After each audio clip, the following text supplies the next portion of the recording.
Our Spartan community is reeling today. I want to start by thanking law enforcement, including the Michigan State University Police, the Michigan State Police, the FBI, all of our local agencies, first responders, local departments, and officers as far away as Oakland County for their efforts last night. I also want to thank the incredible medical professionals at Sparrow who are working hard to care for those injured, as well as all the community members that shared tips so that our law enforcement could act. We mourn the loss of beautiful souls today and pray for those who are continuing to fight for their lives. Every Spartan student, parent, and staff member should know that Michiganders and Americans everywhere are thinking of you today. President Biden and I spoke last night. He pledged his support and the thoughts of an entire nation, and we will work together to do what is necessary to help MSU community heal. We're all broken by an all too familiar feeling. Another place that is supposed to be about community and togetherness, shattered by bullets and bloodshed. We know this is a uniquely American problem. Today is the 5th anniversary of the Parkland shooting. We're mere weeks past the Lunar New Year shooting at a dance hall, and a few months past a shooting at an elementary school in Uvalde. And looking back at a year marked by shootings at grocery stores, parades, and so many other ordinary, everyday situations, we cannot keep living like this. Our children are scared to go to school. People feel unsafe in their houses of worship or local stores. Too many of us scan rooms for exits when we enter them. And many of us have gone through the grim exercise of figuring out who the last call would be to. Last night, a lot of kids on this campus made those calls. They worried for their lives and for their friends, for their fellow Spartans. Parents across Michigan were on pins and needles, calling their kids to tell them that they love them. As parents, we tell our kids, it's going to be okay.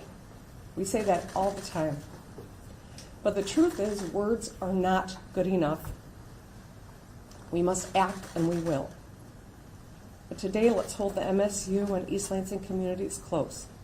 And let's think of the families and friends of those who have lost, those fighting for their lives, and the countless Michiganders whose lives are forever changed by yesterday's shooting. We will get through this together, and we will do it with the full support of the state of Michigan and the U.S. federal government. And with that, I would like to hand this over to our Congresswoman Melissa Slotkin. Thanks, Governor. I want to echo what the governor said about the response of law enforcement.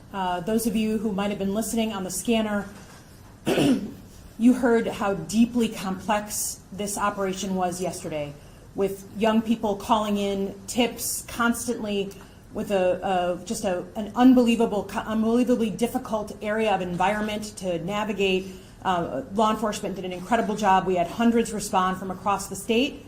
And I think it's a testament to those who hold the thin blue line for us, the ones that hesitate or do not hesitate when we need them. And I think we should recognize how desperately needed they were last night and in our society in general. I want to thank the doctors and nurses and staff at Sparrow Hospital. They were on it.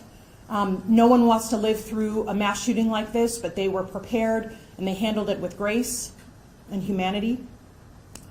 As the representative of Oxford, Michigan, I cannot believe that I am here again doing this 15 months later.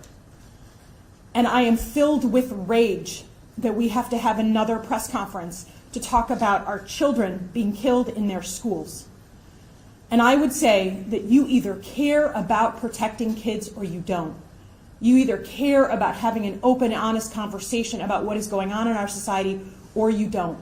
But please don't tell me you care about the safety of children if you're not willing to have a conversation about keeping them safe in a place that should be a sanctuary. Now, the Spartan community is incredibly connected and proud. We've already seen people come together. But for me, the most haunting picture of last night was watching the cameras pan through the crowds and seeing a young person wearing an Oxford Strong sweatshirt. The sweatshirts that were handed out after those kids lived through a school shooting 15 months ago. And we have children in Michigan who are living through their second school shooting in under a year and a half. If this is not a wake-up call to do something, I don't know what is. In the meantime, I feel confident that our law enforcement is doing everything that they can to understand the situation. I'm thrilled that federal law enforcement is on scene, bringing their resources to the fight. We're not going to rest until we understand. But I think the fact that we're having this conference so quickly after another mass shooting in our state should be a statement in and of itself. Thanks very much.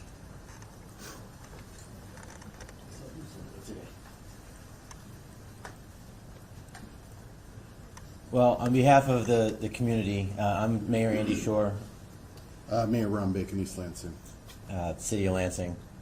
This is the morning that nobody ever wants to have. This is the day that nobody ever wants to be standing up at a lectern.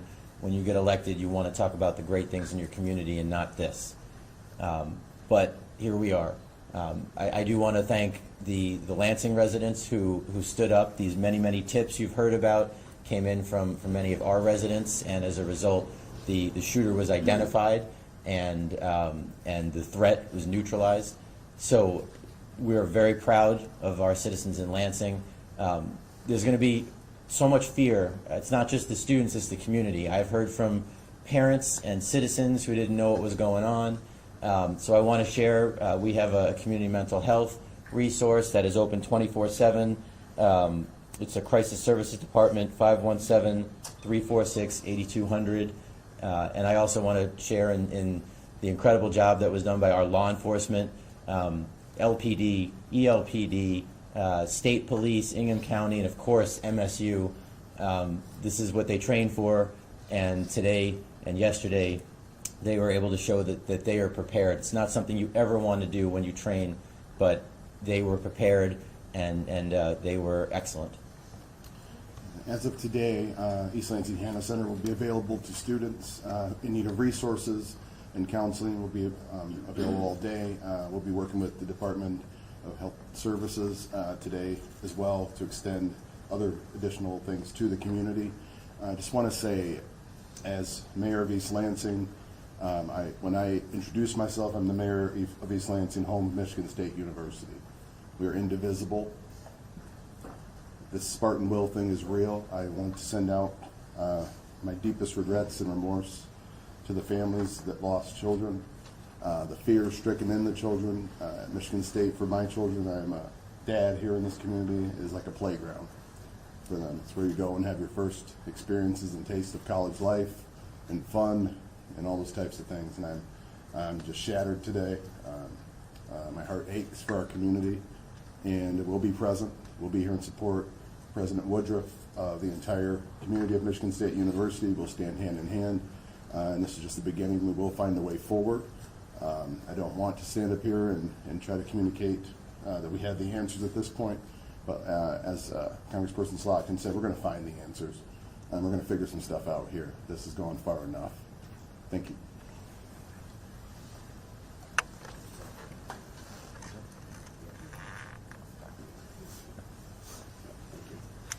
Yep. Good morning, everyone. I'm Dr. Denny Martin. I'm the interim president and chief medical officer at Sparrow Hospital, Lansing.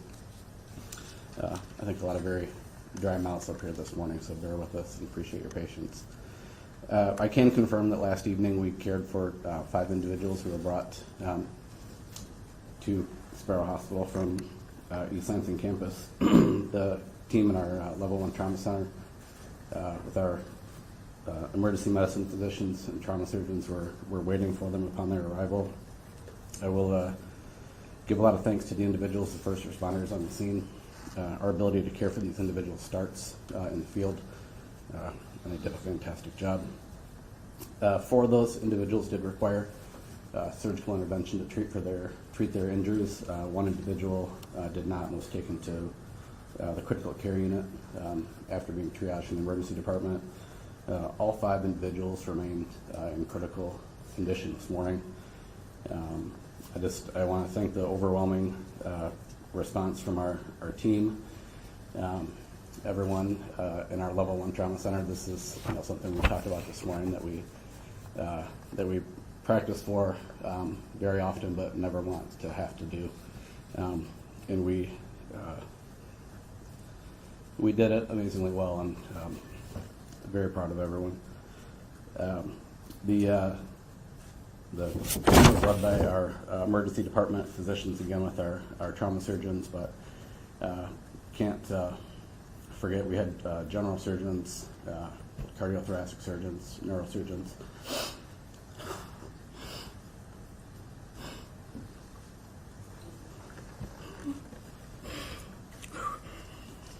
Didn't get a lot of sleep last night, sorry. So many people that just came in.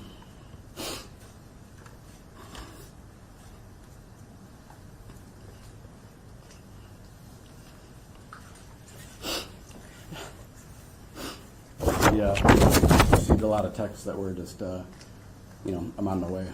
Just within people showing up, where do you need me? It was sad, but very proud of all of us here. So I can't speak to anything about the identity of the individuals, but I'm sure we'll have some time for questions afterwards. But again, everyone is in critical condition at this time, but actively being cared for by our team at Sparrow. So thank you all. Good morning. My name is Teresa Woodruff, and I serve as the interim president here.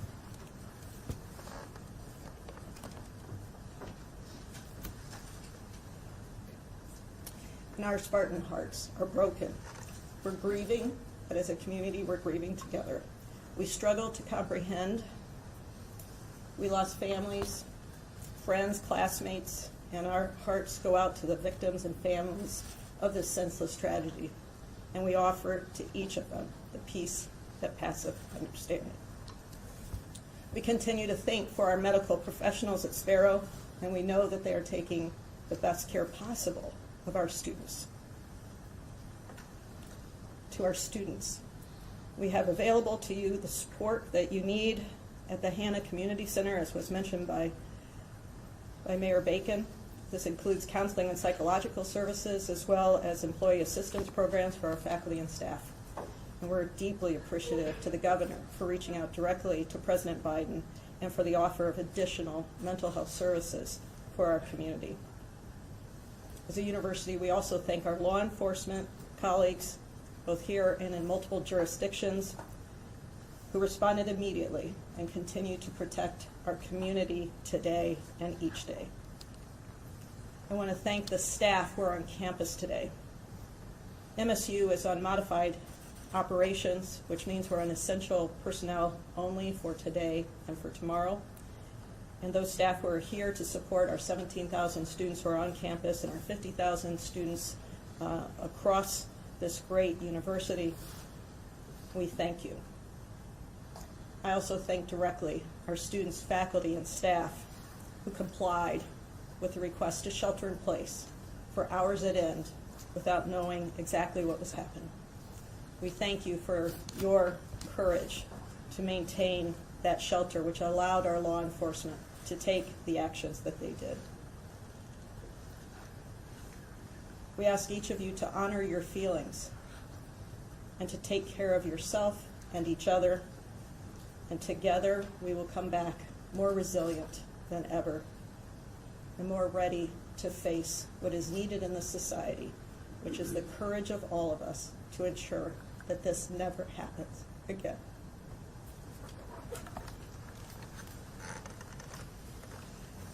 Good morning.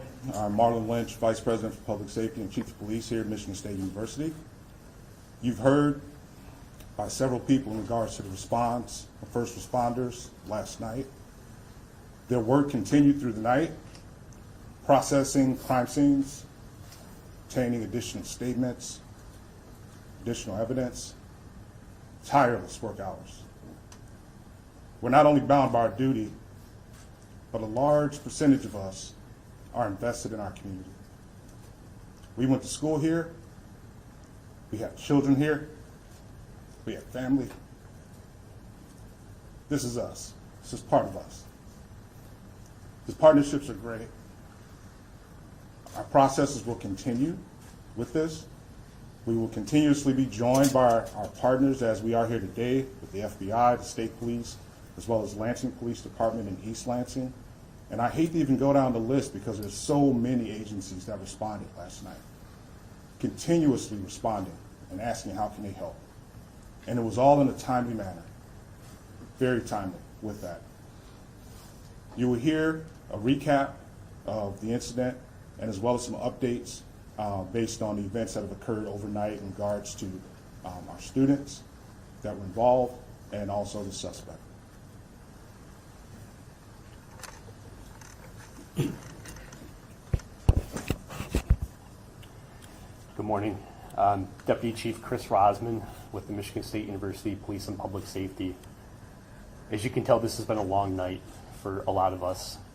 We have been committed from the beginning to being as transparent and getting as much information out as possible. And we're going to continue to do that throughout the day and as this investigation moves forward.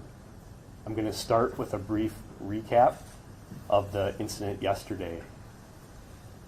This tragic situation unfolded shortly before 8:30 p.m. The first call that we received was from Berkey Hall. Berkey Hall is an academic building on our northern campus that borders downtown East Lansing. Initial calls reported shots fired in that building, and there was an absolutely overwhelming police response to that initial call. We had officers in that building within minutes, and in that building they encountered several students who were injured. We can confirm that 2 of the deceased were in Berkey Hall, along with several of the victims. While the officers were managing that scene at Berkey Hall, we began receiving additional reports of another shooting at the MSU Union building just to the west of Berkey Hall, right on the corner of Abbott and Grand River. Officers redeployed to that location where we did locate one additional victim. We do have 3 total deceased and 5 victims at the hospital. We can confirm that all 3 deceased were MSU students. We can also confirm at this time that all 5 of the injured victims at the hospital were also MSU students. We will release the names of those students later today, once we work through some notifications and make sure that the family's aware that we're going to release those names. The suspect in this case was located at approximately 11:35 p.m. in the city of Lansing. The suspect was located by units that were assisting in looking for that suspect after the shootings. The suspect is deceased due to a self-inflicted gunshot wound, and we are prepared to release the name of the person who committed these homicides at this time. We have previously confirmed that he was 43 years old, he's a male. His name is Anthony. Last name is McCrae, M-C-R-A-E. Anthony Dwayne McCrae is a 43-year-old male. We would like to sincerely thank our community for their help. Because of our quick release of the photograph from the campus security cameras and the help from our community, it was a caller's tip that led law enforcement to that suspect in the city of Lansing. We cannot thank the public and the community and the person who called in that report enough for being observant, for following our messaging, and for being vigilant and contacting us immediately.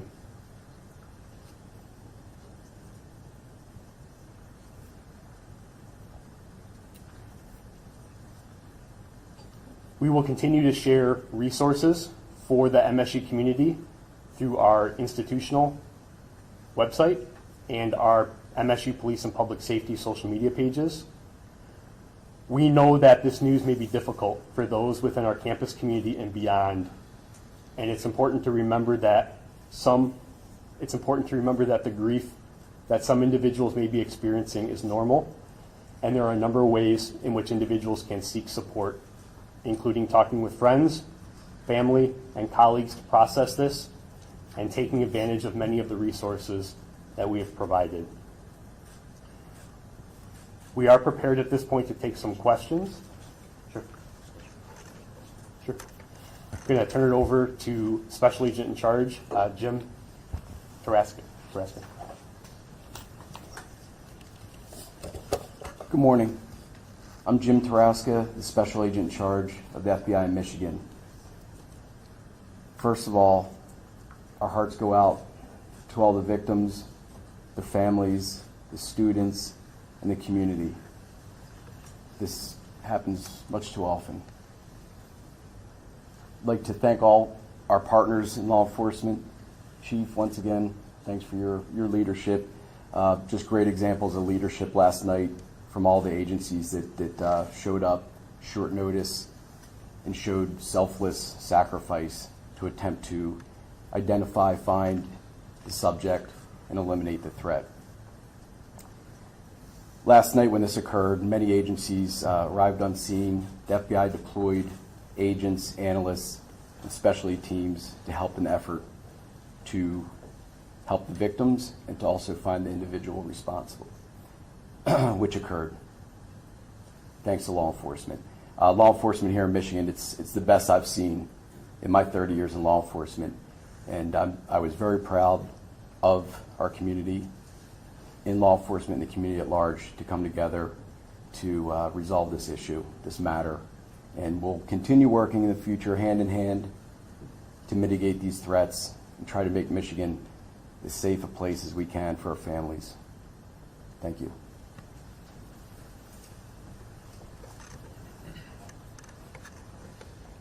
So I think we are prepared to take some questions now. Again, I do have to reiterate, this is still fluid, it's still ongoing. There are still crime scenes that are being processed, and we still are in the process of putting together the pieces to try to solve, to try to understand what happened and why it may have happened. So we're still working through that. So we will go ahead and take some questions at this time. Deputy Chief, can you Hold on. discuss at all Hold on. potential? Go ahead right there. Thank you. There was a large police presence at a home on Preston Avenue and East Howe Avenue in Lansing. Was that the suspect's home? So I can't confirm the actual location or address. We are aware that there was a search warrant executed on a residence that was connected to the suspect in this case. We're not prepared to share that specific location at this point. Do you have any information on the firearm and whether it was registered for the vehicle that the suspect was using it? So at this point, we have no additional information on the actual weapon that was used in the incident. Those are things that we will continue to process and look at today as part of our investigation. Did you recover the weapon? We did recover a weapon, yes. So Right there. 7 of the 8 victims are Berkeley Hall. The 8 is at the Union, and the Union victim also, the one that passed away. Is that correct? There were two of the victims from Berkey Hall are deceased. One victim from the Union is deceased. There are 5 additional victims that are at Sparrow Hospital. I cannot confirm where all 5 of those victims, which building they were in. I believe most of them were from Berkey Hall, but I can't confirm that. Gonna go right there. Yes. I understand the first, you said officers arrived shortly after the 8:30 call, but in the second building, what can you describe the timetable of what it took to get to the MSU Union building? Because officers were already within a distance of where this happened. Yeah, the MSU Union is within very close proximity to Berkey Hall. It's within walking distance. I would describe it as less than a block to the west of Berkey Hall. All indications at this point point to the fact that the suspect exited Berkey Hall and walked over to the MSU Union. When those calls initially started coming in from the Union, we were able to quickly redeploy resources to the Union, and the suspect actually quickly fled that building. He was not in the building for that long. So when you say redeployed, how much of a timetable is between that? I can't get into specifics on the time frame right now, but that will be part of the investigation that we'll look at is the time between those two incidents. Right there. Has the suspect had any previous interaction with law enforcement? So that's part of our investigation today is to look at the suspect, his background, his history. Those are things that are occurring with our state and federal partners right now who have really taken the lead on helping us with identify the suspect, especially since that incident did occur off campus. But those are things that we're looking at today, and those will be integral to the investigation in the background. Deputy Chief, can you shed any light as to the why this happened, what his motive was, why he chose Michigan State? You know, we had the same question last night, and we have the same answer this morning. We have absolutely no idea what the motive was at this point. We can confirm that the 43-year-old suspect had no affiliation to the university. He was not a student, faculty, staff, current or previous. So that's an unknown right now, and that's what we're trying to understand is why this incident occurred. I know everybody wants to know what the motive is. We don't have an answer right now, and that's the honest truth. Was anything found inside of his home that might help with that? I can't comment on what was located in the residence as part of that search warrant, but that is part of the ongoing investigation. Right there. Last week, several schools in Okemos and other schools across the state were shut down for an active shooting, which was determined to be a hoax. Have you determined if there's any connection to that at this point? So I won't get into that in detail. Obviously, we're looking at the possibility of any connection. What I will say is there doesn't appear to be initially. But those are the type of things that our state and federal partners are really going to look at. But initially, it does not appear that there's any connection. In the back right there. Blue. Channel 7. I understand that police made contact with the suspect before he shot himself. Can you explain what that contact was and what was the time frame from when he hung himself? So I don't have any additional information on the sequence of events when law enforcement contacted the suspect. There was a tip called in from an alert citizen that reported the suspect. That call was dispatched to resources that we had deployed in the field. We had so many police officers on campus as part of our unified command structure. We started deploying resources off campus in order to respond to reports just like this. And the responding officers encountered the suspect. And I can't comment more on that actual interaction. That is being investigated by the Michigan State Police right now. Right there. Does Mr. McCray live in this community first, and then possibly for the medical personnel here? Can you tell us anything more about the extent of the injuries on the other side? I'll start with that, and I'll turn it over to the doc. We're still working to ascertain place of residence for the suspect. As we have said all along, we want to make sure any information that we share is accurate, and we are still working to determine place of hometown and residence for the suspect. Yeah. There wasn't a consistent injury pattern with the individuals that were brought to the hospital, but the initial reports last evening that the injuries were life-threatening was correct. But there wasn't a consistent nature. It was a variety of injuries associated with the gunshots that came in. Chief, Go ahead. were there any other weapons recovered on the suspect or around the suspect after he took his own life, and weapons and/or ammunition? So again, I can't comment on that specifically. That will be part of the investigation. That scene that occurred is being investigated by the Michigan State Police. And I can't comment on what evidence was recovered at that specific scene. But you did say that you recovered one weapon. We do have at least one weapon, yes. Used in the incident on campus? That's part of the investigation, and we'll work to determine that. We'll take one more question. If I may. We'll do two. We'll come back to Slide in regard to the timing of the tip, roughly you came out at around 11 o'clock shortly thereafter with the first news briefing and released the picture. suspect was encountered before midnight. So this tip came within minutes of you guys releasing this photo, or can you clarify? Yeah, no, that's absolutely correct. As soon as during this incident, when it was ongoing, and you can imagine the number of moving pieces, we had MSU Police and Public Safety investigators reviewing surveillance footage, and they quickly determined that we had a picture of the suspect, and we quickly disseminated that publicly. And you are correct, it was shortly after we released it that he was recognized by an alert citizen. And so the time frame was pretty quick after we released it. So we commend the community and the citizen that called that in, and that was exactly what we were trying to achieve by releasing that picture, was to generate immediate tips for this person that was mobile, that we had no idea where he was at that point. And if I may, did any of the victims or anybody that might have been in proximity say if the suspect said anything or just came in shooting, or can you clarify at all how it transpired? So that'll be part of the investigation in terms of what the suspect did or said. There are numerous witnesses that we have interviewed, and we will start to put those pieces together and see. But I don't have that information right now in terms of if the suspect said anything when he committed these heinous crimes. In the back, that's. How long will resources be provided to students on top of, will there be any extensions on school delays and school activities?